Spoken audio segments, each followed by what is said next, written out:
로마서 12장 1절에서 3절 말씀 가지고서 지난 시간에 계속 얘기했듯이 하나님의 뜻의 방편들이 여러 가지 있다 그랬어요. 그 중에 기도도 있고 말씀도 있고 있는데, 오늘은 우리들의 생각, 믿는 사람들의 생각에 대해서 좀 은혜를 나누어 보도록 하겠습니다. 자, 하나님이요, 도구로 쓰시는 것이 굉장히 많은데, 그 중에서 우리들의 생각을 도구로 쓰신다.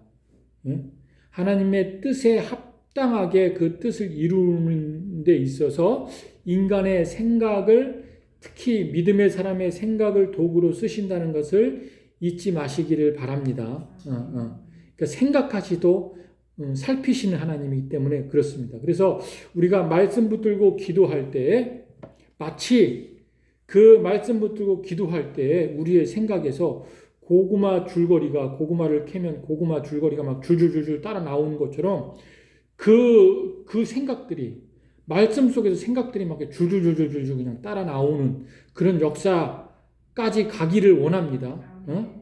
이게 되게 중요해요. 생각이 깊어질 수밖에 없고, 넓어질 수밖에 없고, 강화될 수밖에 없고, 생각이 이게 하나님의 뜻이구나 해가지고 나의 생각이 곧 하나님의 생각이고, 나의 마음이 곧 하나님의 마음이라서 그 생각을 믿고 나가는 거예요.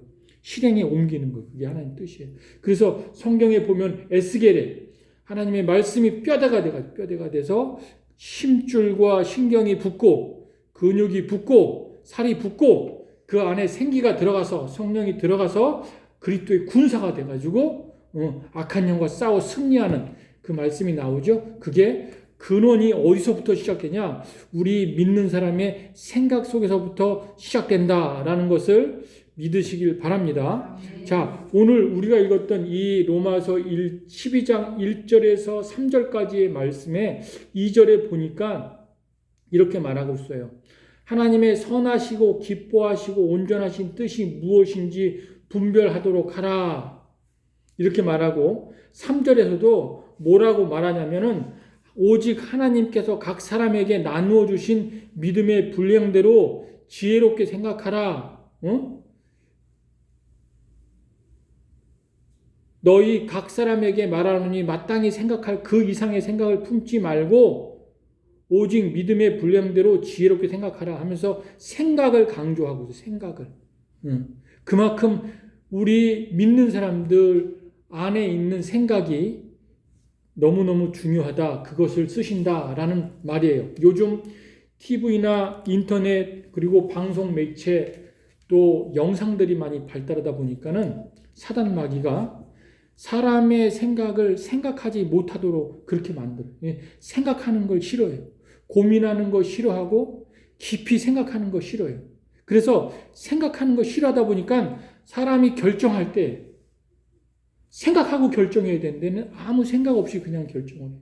그리고 또 문제가 뭐냐면, 거침없이 그냥 눈으로 보고 귀로 듣고 아무런 생각 없이 보고 듣는 대로 그냥 느낌대로 또 본능대로 그냥 이렇게 받아들이다 보니까는 큰 문제가 생기는데, 그 문제가 뭐냐면 갑자기 복잡해지는 거예요. 마음도 복잡해지고 생각이 복잡해져요. 그러니까 정리된 것을 받아들이고 깊이 생각해서 이건 내 걸로 소화해야 되겠다, 내 걸로 만들어야 되겠다 해서 받아들이는 거는 아주 생각이 명료해요. 투명해요. 맑아요. 복잡할 필요가 없어요. 이건 내가 깊이 생각해서 결정해서 받아들인 거고 또 내가 소화시킨 거기 때문에. 근데 그게 아니라 그냥 눈으로 보기 좋은 거, 귀로 듣기 좋은 거, 나에게 유익이 되는 걸 그냥 마구마구 자비로 막 받아들이니까 생각이 복잡해지는 거예요. 그리고 더 나아가서는 그렇게 되다 보니까는 정신적으로 분열이 일어나고 정신 착망증 막 일어나고 그렇게 되는 사람들이 굉장히 많습니다. 그래서 우리가 깊이 있게 이것이 진짜 하나님이 나에게 주신 생각인가? 그리고 말씀에 비추어서 그게 맞는가? 이제 그런 부분이 너무너무 중요하고요. 그리고 왜 이 생각이 중요하냐면은 이 생각이요. 다르게 표현하면 정신이 정신. 그리고 인간의 이성이기 때문에 그래요. 정신 똑바로 차려라. 생각을 똑바로 해라. 이런 말이거든요.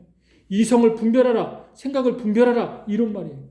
정신과 이성이기 때문에 그래요. 그래서 하나님의 일하심 또는 하나님의 역사하심, 말씀의 역사 가장 제일 먼저 그는 어디서부터 그 하나님의 일하심과 말씀의 역사가 어디서부터 가장 먼저 일어나는가?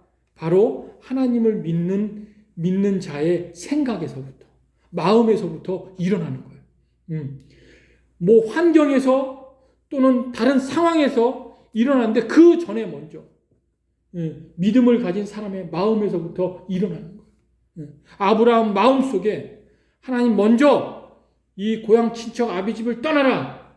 그런 마음을 주시고 또 그런 생각을 주시고 또 그런 음성을 듣고 아브라함이 떠난 거지. 무슨 상황이 떠나야 됐기 때문에 환경이 떠나야 됐기 때문에 가족들이 떠나기 때문에 그냥 동달라서 떠난 거 아니에요. 아브라함 마음 속에 그 생각 속에 먼저 말씀을 주셨기 때문에 그 생각에서 변화가 일어나서 마음에서 결단이 일어나서 그렇게 해서 떠나게 된 거예요. 그래서 생각이 너무너무 중요해서 오늘 본문은 생각에 대해서 강조하는데 특별히 하나님이 주시는 그 생각들이 계속 밥을 먹기 힘들 정도로 잠을 자기 힘들 정도로 계속 생각나게 하셔. 또 그 말씀이 기억나게 하셔. 내 생각 속에 떠나질 않아. 그래서 그 생각이 계속 나잖아요. 나면은 그게 하루 이틀 계속 생각이 나면 그 사람은 그것을 실행에 옮길 수밖에 없어요. 그래서 순종하는 거예요. 생각이 강화돼서 그 생각이 마음에 내려오잖아요. 마음에 내려오면 그 마음에 내려와서 그게 새겨지면 그것이 또 믿음이 되는 거예요. 계속 하나님이 성령께서 우리 안에 생각나게 해주신다. 그런데 여기서 이제 중요한 게 뭐냐면 우리가 신앙생활하면서 생각이 중요하고 마음이 중요한데 근데 이 생각이 잘못 인도함을 받을 때가 있어요. 근데 본인은 몰라. 내가 하나님이 주신 생각, 하나님이 주신 음성으로 듣고 그걸 믿고 가는데 결과적으로는 잘못 인도함을 받는 거예요. 그게 뭐냐면은 먼저 이 부분을 좀 얘기하고 싶은데 인간의 논리 있죠. 논리, 상식. 인간의 논리와 상식 중에는요. 하나님이 주신 음성이 전혀 다른 혹여 세상적인 논리나 세상적인 상식, 이론들이 너무너무 많습니다. 그걸 자꾸 따라가려고 해요. 그게 잘못 인도함을 받는 거예요. 예를 들어보면 하나님께서 말씀을 주실 때 종종 그 논리나 생각 안에서도 주는 말씀도 있는데 종종 그것을 벗어나서 우리가 정말 납득하기 힘들고 받아들이기 힘들고 판단이 서지 않는 말씀을 주실 때가 있어요. 그럴 때는 믿음으로 아멘하고 가야 되는데 그때는 거부를 해요. 이거 사단의 덫 아니야? 사단의 음성 아니야? 어떻게 하나님 이렇게 말씀하실 수 있어? 대표적인 예가 아브라함에게 네 아들 이삭을 바치라. 그건 누가 들어도 하나님이 아브라함을 사랑하는 아들을 나에게 주시고 그리고 하나님이 바치라고 하는데 이거는 우리가 이해할 수 없는 논리를 벗어나고 상식을 벗어나는 하나님의 음성이에요. 그럴 때 이거 사단의 음성 아니야? 하고서 뿌리치고서 그 음성을 따르지 못할 때가 있어요. 그럴 땐 나의 생각이 맞다 하고 잘못 인도될 때가 많아요. 한 번은 예를 들어가지고 박보영 목사님, 방족교회 박보영 목사님이 개척교회 하는데 기도하는데 아침 새벽마다 기도하는데 그 맞은편에 2,000명 모이는 방죽교회 그 방죽교회 하나님 음성을 들려주시는 거예요. 그 방죽교회 담임 목사를 내가 곧 데려갈 것이다. 그리고 네가 담임 목사가 될 것이다. 그런 음성을 주는 거예요. 근데 이거는 상식과 논리에서 벗어나는 하나님의 음성이에요. 그래서 처음에는 사단의 음성인 줄 알고 약한 영혼 떠나가라. 이 더러운 영혼 떠나가라. 막 그렇게 기도했어요. 근데 계속 오늘도 주시고 그 다음 날도 주시고 계속 일주일 내내 그 음성을 주셔가지고 이게 하나님의 음성일 수 없는데 아니 이거는 상식으로 이해할 수 없는 부분인데 어떡하지 막 괴로운데 계속 그 음성을 주시는 거예요. 계속 그 생각을 주시는 거예요. 그래서 안 되겠다 해가지고 귀싸대기 맞을 걸 각오하고 그 담임 목사 찾아가가지고 목사님 이 말하면 제가 싸대기를 맞을 걸 각오하고 이 말씀 드리는데 하나님이 곧 목사님 데려가시고 저 여기 담임 목사님으로 세우신대요. 진짜 그랬다니까요. 근데 희한한 건 그 목사님이 그거를 하나님의 음성으로 듣는 거예요. 어떻게 하셨냐고. 아무도 모르는데 내가 죽을 거 아무도 모르는데 나만 알고 하나님만 아는데 그걸 어떻게 하시냐고. 그게 진짜 하나님의 음성이라면 내가 당신한테 내 아들인데 아들 맡기고 당신이 이곳에 담임되고 내가 다 정리하고 하나님 곁으로 가겠다. 그러면서 간 거예요. 실제로. 그러니까 우리 종종 정말 나는 상식적으로 인간적으로 전혀 생각을 안 했는데 하나님이 상식에 벗어난 논리를 벗어난 음성을 주실 때가 있어요. 우리의 생각에 꽂아 넣을 때가 있어요. 그럴 때 아브라함 같은 경우는 첫째 믿음이었어요. 그래서 믿음이 조상이 된 거예요. 이거 하나님의 음성이다. 확실하게 하나님 믿었어요. 그 삶의 과정 속에 믿음으로 살았고 그 하나님의 음성에 초점을 맞추고 귀를 기울이고 따라가다 보니까 하나님이 말씀하시면 가고 머물르면 머물고 그렇게 살아와서 그 광야 생활 그 어려운 생활을 그렇게 했고 또 하나님이 아브라함 편에서 역사하셨던 그 많은 역사들을 다 종합해서 믿음을 가지고 그렇게 했어요. 그래서 이것은 하나님 나에게 주신 음성이다. 이걸 확실하게 쫓고 갈 수 있는 방법이 생각에서 주는데 그게 두 가지. 하나님 믿음을 가지고 착 쫓아갈 수 있는 방법이 두 가지인데 하나는 뭐냐면 하나님은 의롭다. 나는 죄인이다. 하나님의 말씀은 무조건 내가 이해되든 이해되지 않든 옳다. 근데 내 생각이 아무리 합리적이고 옳다고 해도 난 그르다. 이게 첫 번째로 딱 하나님 앞에 서 있어야 돼요. 그래야 아브라함처럼 상식에 벗어난 음성을 들어도 따라갈 수 있어요. 그리고 아까 그 박보영 목사님처럼 진짜 논리에 벗어난 음성이라도 그냥 귀싸대기 맞을 각오하고 가서 말할 수 있어요. 그럴 때 역사가 일어나는 거예요. 그거 하나랑 그 다음에 또 하나 하나님의 음성인데 이건 정말 이해할 수 없고 판단이 서지가 않아. 순종할 때. 그래도 갈 수 있는 그 신앙은 뭐냐면 하나님은요. 우리를 끝까지 보호하시고 지켜주신다는 믿음. 그게 있어야 돼요. 그래야 따라가.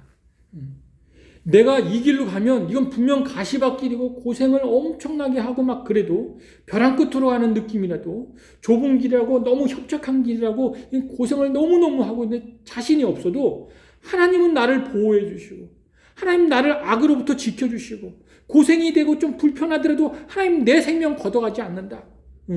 그런 믿음이 있어요. 그 길로 갈 수가 있는 거. 아브라함은 그래서 음성을 두고 가는 거예요. 한번 2절을 다시 한번 읽어보겠습니다. 2절. 본문 2절을 읽겠습니다. 시작. 너희는 이 세대를 본받지 말고 오직 마음을 새롭게 함으로 변화를 받아 하나님의 선하시고 기뻐하시고 온전하신 뜻이 무엇인지 분별하도록 하라. 3절도 한번 다시 읽겠습니다. 시작. 내가 주신 은혜로 말미암아 너희 각 사람에게 말하노니 마땅히 생각할 그 생각의 이상을 품지 말고 오직 하나님께서 각 사람에게 나누어 주신 믿음의 분량대로 지혜롭게 생각하라. 자, 그러면 자, 우리가 잊지 말아야 될 게 뭐냐면은 이거예요. 하나님이 아브라함뿐만 아니라 하나님을 믿고 하나님을 따르는 믿음의 사람들에게는 다 하나님이 말씀을 주셨다. 약속을 주셨다. 그리고 그 약속을 우리는 믿고 따라간다. 이것을 잊지 마시길 바랍니다. 이게 되게 우리의 생각이 맞아. 그래서 이 생각을 내가 가지고 결정하고 선택해야 돼. 그런데 너무나 확신이 있어요. 그 부분에. 만약에 내 생각이 있는데 이게 어떤 언약과 연결되지 않고 하나님의 말씀과 연결되지 않고 그냥 드는 생각이야. 근데 모든 상황과 조건은 다 맞아. 그래가지고 가는 거는 안 될 때 불안하고 또 상황이 어려울 때 불안하고 힘들어요. 근데 그게 아니라 약속과 연결됐어. 하나님. 응? 하나님 나에게 약속을 줬어. 약속을 통해서 기도했더니 하나님 더 깊은 생각을 주시고 더 풍성한 생각을 주셔서 이렇게 하면 될 것 같아. 상황이 안 맞아도 사람이 따르지 않아도 이렇게 하면 될 것 같아. 그 생각대로 결정하고 나아가면 되는 거예요. 이게 너무너무 중요해. 응? 왜? 근거가 하나님의 약속이기 때문에. 그래서 우리가 약속을 잊지 말아야 된다는 거예요. 여러분, 에스겔서 36장 26절에 보면 이런 말씀이 있습니다. 또 새 계명을 너희 속에 두고 새 마음을 너희에게 주되 너희 육신에서 굳은 마음을 제거하고 부드러운 마음을 줄 것이며. 자, 이 말씀이 그 말씀이에요. 하나님이 우리에게 약속을 주시는데 약속의 말씀을 주시는데 이 말씀을 줄 때 그것이 믿어지면요 우리의 마음과 생각이 바뀌어지는데 새 마음으로 바뀌어진다는 거예요. 새로운 생각으로 바뀌어진다는 거예요. 성령께서 그렇게 역사하신다는 거예요. 이건 뭐냐? 하나님이 우리에게 말씀을 주실 때 성령이 그 안에서 그 말씀이 우리의 생각을 새롭게 하고 우리의 마음을 새롭게 하는 것은 뭐냐? 우리가 바로 이 마음부터 우리 생각부터 하나님의 인도를 받는 거예요. 하나님 다스림을 받는 거예요. 이 다스림을 받는다. 우리가 하나님의 인도를 받는다. 이게 새로운 생각을 가지고 있다. 새로운 마음을 가지고 있다. 그런 의미예요. 그래서 다스림을 받기 때문에 그 다스림을 받는 안에는 새로운 생각, 새로운 마음이기 때문에 비록 상황이나 환경이 다 갖춰지지 않아도 더 열악해도 갈 수가 있는 거예요. 어제 제가 간증을 우리 한국의 웩 선교단체 대표인데 그 선동기도 단체가 굉장히 크고요. 그 단체를 들어가려면 영어를 굉장히 잘해야 됩니다. 그 시험 봐서 들어가는데 굉장히 영어 점수가 높아야 들어가요. 근데 그분이 한국에 이제 부부가 같이 여기서 손병국인가?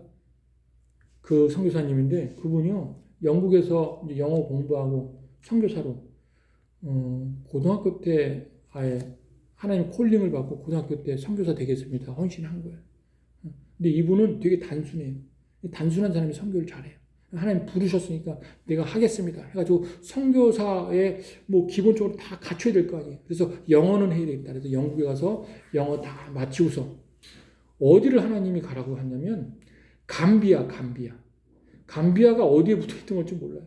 근데 거기를 처음 남편이 먼저 자식들 딸 둘의 아들 하나인데 부인도 있고 그런데 먼저 갔어요. 감비아를. 영국에서 12시간인가 비행기 타고 갔는데 딱 비행기에 떨어졌는데 영상 40도에 40도. 한증막보다 더 뜨거운 데 온 그런 느낌? 숨이 턱 막히는데 하나님 제가 선교사로 하나님 부름을 받았지만 여기는 아닌 것 같아요. 저는 이런 데서 못 살아요. 어떻게 이 흑인들은 살 수 있지만 하나님 여기 말고 다른 데 보내주세요.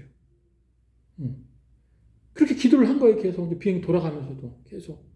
근데 계속 하나님이 그 마음을 주시는 거예요. 그 마음. 너는 감비아로 가야 된다. 감비아. 근데 기도는 아니에요, 하나님. 저기 갈 수는 없어요, 하나님. 못 가겠어요. 저 40도, 영상 40도, 저 뜨거워, 저 죽는 데서 어떻게 살아요? 못 가요, 못 가. 우리 아이들 다 데리고 가야 하는데 못 가요, 못 가, 하나님. 근데 계속 가라는 마음 주시는 거예요. 근데 그 가라는 마음 주실 때 그 선교사님의 생각 속에 어떤 생각을 심어 놓아 주었냐면은 우리 초대 교회 때 영국에서 오스트레일리아에서 미국에서 그때는 우리 한국이 미개 나라였어. 미개 나라. 중국까지는 그들이 알고 있었는데 한국이 어디에 붙어 있는지도 모르는 미개 나라를 그 25살 또는 30대 초반 이런 사람들이 알렌 선교사 또 여자 뭐 남자 아펜젤러 언더우드가 그것도 배를 타고서 석 달 걸려가지고 막 온 그 생각을 강하게 심어주는 거야. 근데 그 생각을 심어주면서 넌 감비아 가야 돼, 감비아 가야 돼. 근데 거기서 그냥 눈물이 폭발한 거야, 눈물이. 가슴이 벅차서 그냥 막 눈물이 폭발하면서 그 자기가 감비아는 도저히 못 갑니다. 거기서 나 못 삽니다. 근데 그 생각을 완전히 바꿔가지고 네가 가야 돼, 네가. 그래서 첫 선교지가 바로 그 감비아예요, 감비아. 가족을 다 데리고서 거기를 간 거예요. 근데 신기한 거는 집안도 영상 40도, 밖에도 영상 40도, 평균. 좀 더 높으면 진짜 영상 50도까지만 올라가. 그냥 가만히 있어도 땀이 축축 나는데 신기한 거는 거기서 하루 이틀 살아보니까 사람 사는 곳이 되는 거예요. 살만하다는 거예요. 하나님 다 적응하게 만들어주고 거기서 만날 사람 만나게 해주시고 교회 세워주시고 또 성경 가지고 그들 교육할 수 있도록 교육해 주시고 하면서 거기서 막 버텨내니까 외국에서 이 사람을 한국의 선교 그 외국 선교 대표를 딱 세워주신 거예요. 그 생각이 굉장히 중요해요. 만약에 그 선교사님이 끝까지 그 생각을 고쳐먹지 않고 바꾸지 않고 저는 하나님 가라 그래도 거기는 못 갑니다. 그러면 그 사람은 쓰임 못 받습니다. 어떻게 쓰겠어요? 하나님 생각을 주셨는데 말씀을 주셨는데 가라 그랬는데 그러면 죽기 살기로 가야죠. 그래야 그 사람을 쓰죠. 그러니까 처음에 그렇게 쓰시니까 하나님의 역사가 일어나기 시작하는데 감당할 수 없는 역사. 거기 가서 뭐 학교를 시작하고 학교를 하는데 그냥 어마어마한 어떤 그 재력가를 붙여주셔가지고 막 학교를 시작하게 하고 또 한국에 와서도 저 강남이 외 사무실에 그 강남 양재동에 거기 얼마나 땅값 비싸요. 근데 의사가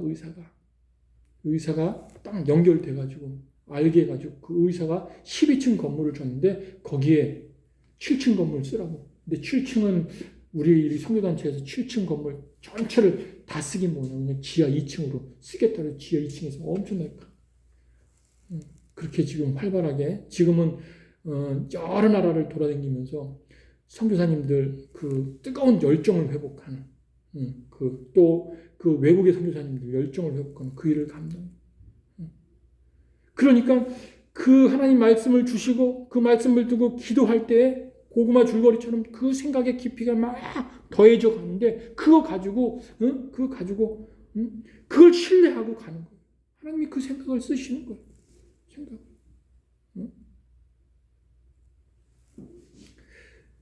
자, 성령이 임해서 하나님의 언약과 연결된 그래서 그 생각의 깊이를 더해서 그렇게 쓰시는데 자, 이제는 대부분이 우리가 그리스도 안에서 주님의 은혜로 이렇게 살잖아요. 사는데 대부분이 이 하나님의 뜻에 합당한 생각이다. 그리고 내가 이 생각이 하나님의 생각이고 나의 생각이고 이것은 하나님의 뜻에 합당하다. 그래서 내가 이 길로 가는데 뭔가 안 맞는 것 같아도 난 간다 라고 하는 증거들이 있어요. 증거들이. 이건 마귀가 준 게 아니라 진짜 하나님이 나에게 주신 생각이다. 증거들이 있어요. 그 증거들을 제가 몇 군데 찾아보는데 그렇게는 정확히 맞아요. 우리 한번 그 어디를 찾아보냐면은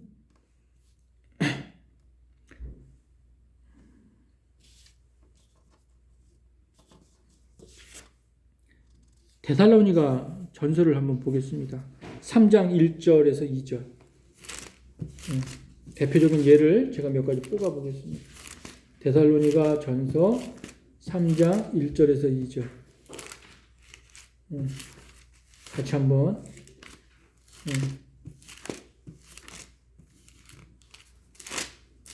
데살로니가 전서 3장 1절 2절을 한번 읽어보겠습니다.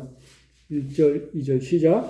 이러므로 우리가 참다 못하여 우리만 아단에 머물기를 좋게 생각하고 우리 형제 곧 그리스도의 복음을 전하는 하나님의 일꾼인 디모데를 보내노니 이는 너희를 굳건하게 하고 너희 믿음에 대하여 위로함으로 3절까지 아무도 이 여러 환난 중에 흔들리지 않게 하려 함이라. 우리가 이것을 위하여 세움 받는 줄을 너희가 친히 알리라. 자, 여기 보면은 사도 바울이 데살로니가에서 복음을 전하고 그리고 교회를 세웠어요. 교회를 세우고 많은 사람들 전도해서 교회를 세웠는데 보니까는 핍박이 있는 거예요. 핍박이 있어가지고 사도 바울이 여기 오래 머물지 못하겠다 해서 피신을 해가지고 아덴으로 피신을 했어요. 아덴으로 피신했는데 계속 사도 바울 마음에 데살로니가 교인들이 생각이 나는 거예요. 그들이 신앙을 잘 유지할 수 있는지, 그 핍박 가운데 잘 버티고 견디고 이기면서 신앙생활 할 수 있는지 하면서 자기가 세운 교회고 자기가 전도한 교인들인데 굉장히 궁금도 하고 걱정도 되고 그런 거예요. 그래서 아덴에서 자기의 동역자인 디모데를 데살로니가 교회로 보내요. 보내고 난 다음에 이 데살로니가 디모데 편에 데살로니가 전서를 보내고 난 다음에 이걸 쓴 건데 우리가 읽은 여기 보면 뭐라고 아주 결정적인 얘기를 하냐면은 1절에 보면 이렇게 해요. 이러므로 우리가 참다 못해요. 우리만 아덴에 머물기를 좋게 생각하고. 자, 이 부분. 뭐냐면, 바울이 아덴에 와서, 형편상 아덴에 와서, 데살로니가 교회와 데살로니가 교인들을 궁금해하고, 걱정하고, 또 염려하고, 답답해하는 그 마음에, 바울이 참다 못해서, 우리가 아덴에 있으면서 디모데를 보낸 것, 그 보낸 것을 참 내가 좋게 생각한다. 내가 비록 아덴에 머물지만 디모데를 보낸 걸 너무너무 잘했다. 응? 이건 뭐냐면 그건 바울의 생각일 수도 있지만 바울과 함께하는 성령이 생각일 수도 있고 하나님의 뜻에 합당한 생각일 수도 있는 거예요. 그래서 너무 잘한 거예요. 그 선택과 결정은. 그러니까는, 자, 우리가 인간적인 거 아니에요. 바울은 늘 성령에 민감하고 하나님의 음성에 민감했기 때문에 기도하는 사람이에요. 그래서 데살로니가 교회에서 순교할 수도 있고, 바울 신앙 같으면 순교할 수도 있고, 핍박을 당하면서 거기 다 계속 끝까지 있을 수도 있어. 그런데 하나님께서 그를 로마에까지 보내서 쓰실 하나님의 원대한 계획이 있기 때문에 피치 못해서 거기를 떠나서 아덴에 간 거예요. 아덴에 가면서도 생각은 계속 데살로니가 교회에 있으니까 그 마음에서 어떻게 하지 해서 자기 동역자인 디모데를 보낸 그 결정, 그 선택을 생각하면서 너무 좋게 생각한다. 이것은 바울의 생각과 동시에 바울 안에 있는 하나님의 뜻에 합당한 생각이라는 것. 기억하시길 바세요. 또 하나 예를 한번 들어보게요. 또 하나. 한번 고린도후서 9장, 이건 제가 읽어드릴게요. 고린도후서 9장 7절 말씀인데 거기에 보면 각각 그 마음에 정한 대로 할 것이요 인색함으로나 억지로 하지 말지니 하나님은 즐겨내는 자를 사랑하시느니라. 자, 헌금에 대한 이야기. 야, 너희들이 각각 정한 대로, 마음에 정한 대로 헌금해. 그러나 억지로나 인색함으로 하지 마. 그러니까 우리가 헌금할 때 하나님 얼마를 해야 돼요? 이렇게 물어볼 필요 없어요. 내가 마음에 정한 것이 하나님의 합당한 뜻이라는 거예요. 내 믿음의 분량대로 그냥 내가 마음에 하나님 그걸 물어볼 필요 없고 하나님 제가 이렇게 버는데 이만큼 할게요. 그게 제 믿음이에요. 하면서 그냥 하면 되는 거예요. 그럼 하나님이 그 합당한 네가 믿음이 그 정도니까 그렇게 해. 내가 그거 받을게. 근데 그게 아니고 하나님 내가 헌금을 해야 되는데 뭐 11조 뭐 이것저것 생각하고 감사한 거 막 이것저것 생각하면서 얼마를 해야 돼요? 하면서 하긴 해야 되는데 아까워. 하긴 해야 되는데 좀 인색한 것 같고. 하면서 생각이 많아져. 그게 잘못된 헌금. 내가 그냥 정했으면 하나님 저는 그냥 이것만 하겠습니다. 이만큼 하겠습니다. 이 정도 하겠습니다. 그냥 하라는 거. 그게 합당한 뜻이라는 거. 모든 걸 우리가 결정할 때 내가 하나님의 약속을 받고 내가 하나님의 은혜 안에서 내가 신앙생활 하면서 그렇게 막 걸어가는데 하나님을 의식하면서 행할 때 내 안에 있는 생각도 하나님을 생각하는 그 마음, 하나님을 생각하는 간절히 생각하는 그 생각을 하나님 아시기 때문에 내가 너에게 로봇으로 만들지 않고 내가 네 안에 프로그램을 쫙 깔아놓고서 정확히 이렇게 해라 이렇게 로봇으로 만들지 않고 네가 결정하는 것, 네가 선택하는 것, 내가 너의 그 자유의 의지를 내가 존중하니까 너의 선택을 내가 존중하니까 네 생각도 존중해. 그러니 네가 나와 잘 연결돼 있고 네가 내 안에 속에 있고 네가 그리스도 안에 그리고 네가 늘 은혜 속에 있으면 네 생각은 꼭 나의 생각이야. 네 뜻은 꼭 나의 뜻이야. 그러니 그렇게 가면 맞아. 나의 뜻과 합당하게 사는 게 맞아. 이렇게 말씀하시죠. 그러니 하나님의 뜻을 너무 정확하게 그렇게 하려고 하지 마시고요. 우리가 평소 기도하잖아요. 그리고 늘 묵상하고 하나님 말씀을 보잖아요. 보니까 거의 우리의 생각과 우리의 마음이 하나님 우리에게 자유의 의지를 줬잖아요. 그 자유의 의지대로 행동하는 게 거의 맞습니다. 여러분 창세기 죄가 들어오기 전에 하나님이 아담에게 권위를 주시고 에덴 동산 다스리게 했어요. 그리고 네가 이름을 다 알아서 줘라. 아담이 되게 바빴을 거예요. 식물, 동물, 곤충, 바다의 물고기 다 이름을 짓느라고. 바쁘지만 하나님의 아담이 이름을 질 때 생각을 하고 깊이 생각하고 막 거의 노래를 부르면서 동물, 식물에게 각각의 이름을 질 때 그것은 곧 하나님의 동일한 아담과 동일한 생각으로 그 이름을 기뻐하시면서 그 이름에 하나님 박수 쳤으면서 아담의 그 자유의 의지를 그 의지 속에 그 선택과 결정을 박수 치시면서 그렇게 하셨다는 걸 잊지 마시고 우리가 그리스도 안에 있으면